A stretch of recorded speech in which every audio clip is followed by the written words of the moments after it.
So you'd like to have an eye analysis, including iridology and sclerology, as a part of a health assessment, but the nearest iridologist is hours away and you're unable to go for a face-to-face appointment. What can you do? While having your iridology appointment face-to-face is optimal, it is possible to do appointments virtually over Zoom if your iridologist is open to virtual and if you can supply usable eye photos in advance of your appointment. While photos from a smartphone are not optimal, they can be usable if they are done correctly. In this short video, I'm going to talk you through how to do the photos and show you examples of usable photos that were taken with a smartphone. First and foremost, we need photos that are clear of reflections and light artifacts. The best option is to take the photos in a room that does not have any lights turned on, but has some outside light that is diffused through curtains.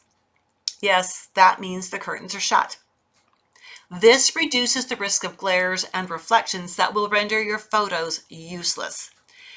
You'll be using a small flashlight to provide lighting for each photo. It may take 3 people to get good iris photos when you're using a smartphone. You need your subject.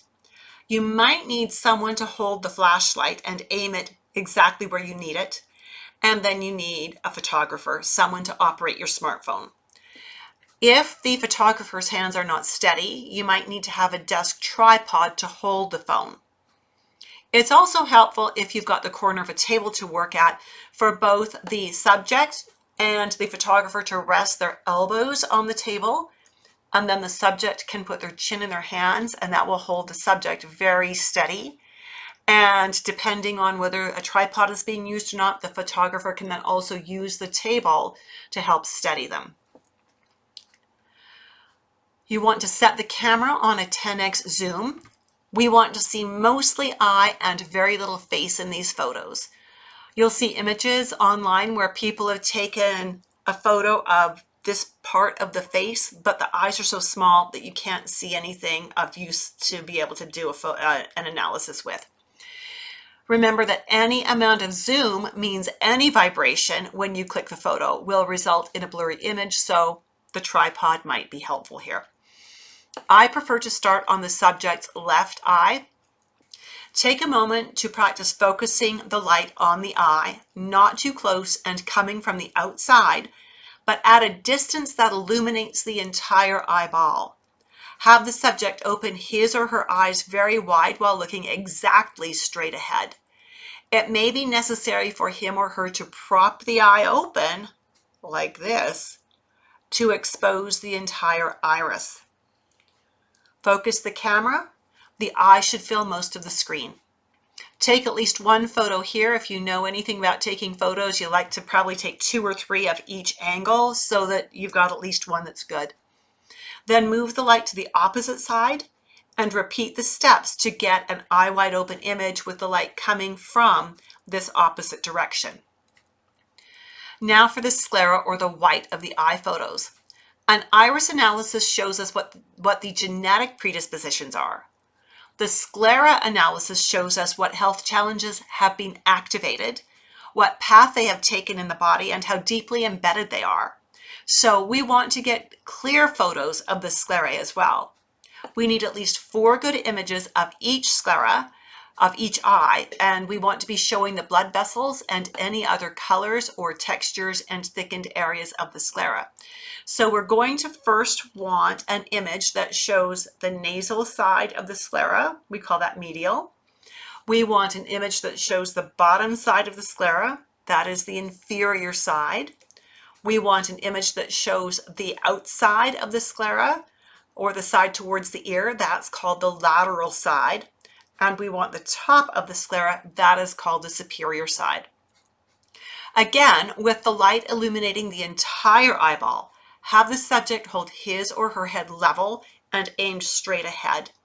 Then have the subject move only his or her eyes to look as far to the left as possible.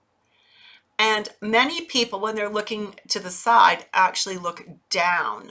So you need to give them a focus point over here, just your fingers, and just say, let your eyes look over here and get them to look upward slightly, right? So it's slightly up from straight across. Click the photo. Repeat the process with the subject moving his or her gaze up, not the head, just the eyes, and have them pull down on the bottom lid. That will give us the inferior. Then have them move their gaze all the way to the right and slightly up from the center line. And that will give us, on the left eye, it will give us the lateral. And then have them look down and lift the lid to give us the superior. Then we want to repeat this entire process, starting with the right eye and starting with the iris photos, and then moving to the sclera photos on that right side. It may take many attempts to get clear, well-illuminated photos. When you send your photos to your iridologist, be sure to label the photos with right eye or left eye, especially the sclera photos. A well-trained iridologist can tell a left eye from a right eye when looking at the iris, but when the entire iris is not visible, it can be very hard, if not nearly impossible, to tell a right eye from a left eye. And that's how you take eye photos for a virtual eye analysis. If you are interested in having iridology and sclerology wellness assessments either virtually or in office, in my office in Calgary, Canada, use the QR code on the screen to learn more about how you can schedule that.